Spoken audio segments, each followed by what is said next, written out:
बोलिए सच्चिदानंद भगवान की जय। सद्गुरुदेव भगवान की जय।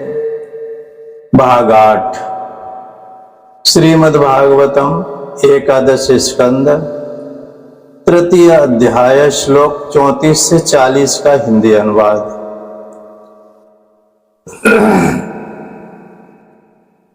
राजोवाच, महाराज निमि पूछते हैं, नारायणाभिधानस्य ब्रह्मणा परमात्मना निष्ठामर्हत नो वक्तुम यूयं हि ब्रह्मवित्तमा।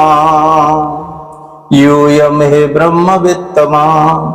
राजा निमि ने पूछा, महर्षियों, आप लोग परमात्मा का वास्तविक स्वरूप जानने वालों में सर्वश्रेष्ठ हैं, इसलिए मुझे यह बतलाइए कि जिस परब्रह्म परमात्मा का नारायण नाम से वर्णन किया जाता है उनका स्वरूप क्या है। तो पांचवें योगेश्वर पिपलायन उवाच, स्थिति उद्भव प्रलय हेतुर अरहेतुरस्य यत् स्वप्ना जागर सुषुप्तिषु यद् बहिश्च देहेन्द्रियासहृदयान् चरन्तेन संजीवितान् तद्वेहि परम नरेन्द्र। संजीवितान् तद्वेहि परम नरेन्द्र। अब पांचवें योगेश्वर पिपलायन जी कहते हैं, राजन, जो संसार की उत्पत्ति स्थिति और प्रलय का निमित्त कारण और उपादान कारण दोनों ही है, बनने वाला भी है और बनाने वाला भी है, परंतु स्वयं कारण रहित है, जो स्वप्न जागृत और सुषुप्ति अवस्थाओं में उनके साक्षी के रूप में विद्यमान रहता है और उनके अतिरिक्त समाधि में भी ज्यों का त्यों एक रस रहता है, जिसकी सत्ता से ही सत्तावान होकर शरीर, इंद्रिय, प्राण और अंतःकरण अपना अपना काम करने में समर्थ होते हैं। उसी परम सत्य वस्तु को आप नारायण समझिए।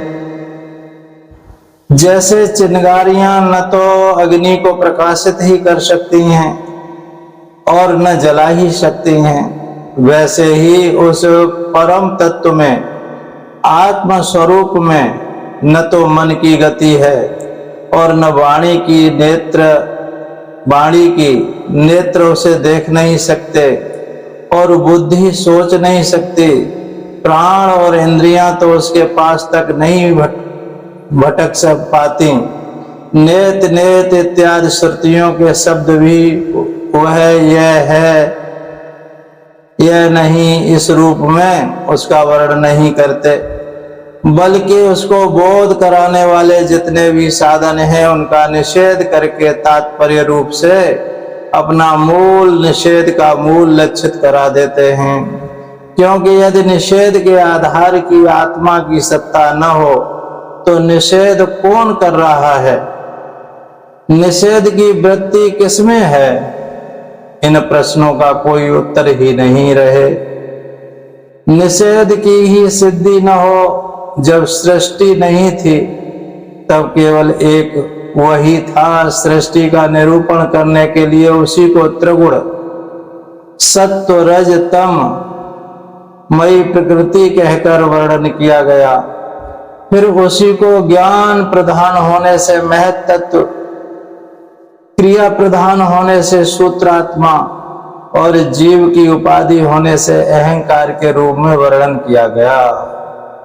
वास्तव में जितनी भी शक्तियां हैं, चाहे वो इंद्रियों के अधिष्ठात्री देवताओं के रूप में हो, चाहे इंद्रियों के उनके विषयों के अथवा विषयों के प्रकाश के रूप में हो, सबका सब वह ब्रह्म ही है, क्योंकि ब्रह्म की सत्ता अनंत है। कहां तक कहूं, जो कुछ दृश्य अदृश्य कार्य कारण सत्य असत्य है, सब कुछ ब्रह्म है। इनसे परे जो कुछ है वह भी ब्रह्म ही है। वह ब्रह्म स्वरूप आत्मा न तो कभी जन्म लेता है और न मरता है। वह न तो बढ़ता है और न घटता ही है। जितने भी परिवर्तनशील पदार्थ हैं, चाहे वो क्रिया, संकल्प और उनके अभाव के रूप में ही क्यों न हो, सबकी भूत, भविष्यत और वर्तमान सत्ता का वह साक्षी है। सब में है, देश काल वस्तु से अपरिच्छिन्न है, अविनाशी है। वह उपलब्धि करने वाला अथवा उपलब्धि का विषय नहीं है, केवल उपलब्धि स्वरूप, ज्ञान स्वरूप है। जैसे प्राण तो एक ही रहता है, परंतु स्थान भेद से उसके अनेक नाम हो जाते हैं, वैसे ही ज्ञान एक होने पर भी इंद्रियों के सहयोग से उसमें अनेकता की कल्पना हो जाती है। जगत में 4 प्रकार के जीव होते हैं। अंडा फोड़कर पैदा होने वाले पशु पक्षी आदि, नाल में बंधे पैदा होने वाले पशु मनुष्य, धरती फोड़कर निकलने वाले वृक्ष वनस्पति और पसीने से उत्पन्न होने वाले खटमलजू आदि। इन सभी जीव शरीर में प्राण शक्ति जीव के पीछे लगी रहती है। शरीरों के भिन्न भिन्न होने पर भी प्राण एक ही रहता है।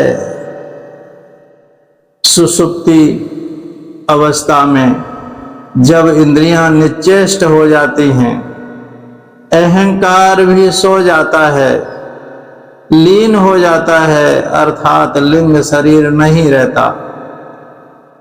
उस समय यदि कूटस्थ आत्मा भी न हो तो इस बात की पीछे से स्मृति ही कैसे हो कि मैं सुख से सोया था। पीछे होने वाली यह स्मृति ही उस समय आत्मा के अस्तित्व को प्रमाणित करती है। जब भगवान कमलनाभ के चरण कमलों को प्राप्त करने की इच्छा से तीव्र भक्ति की जाती है, तब वह भक्ति ही अग्नि की भांति गुण और कर्मों से उत्पन्न हुए चित्त के सारे मलों को जला डालती है। जब चित्त शुद्ध हो जाता है, तब आत्म तत्व का साक्षात्कार हो जाता है। जैसे नेत्रों के निर्विकार हो जाने पर सूर्य के प्रकाश की प्रत्यक्ष अनुभूति होने लग जाती है, इसी प्रकार उस आत्म तत्व को जान पाते हैं हम। तो धन्यवाद, आपने सुना, समझा, पढ़ा, अच्छा लगा। सब्सक्राइब कीजिए, लाइक कीजिए, कमेंट कीजिए, शेयर कीजिए। जय श्री राधे, जय श्री कृष्ण। सद्गुरुदेव भगवान की जय, सच्चिदानंद भगवान की जय। सोहम सोहम सोहम।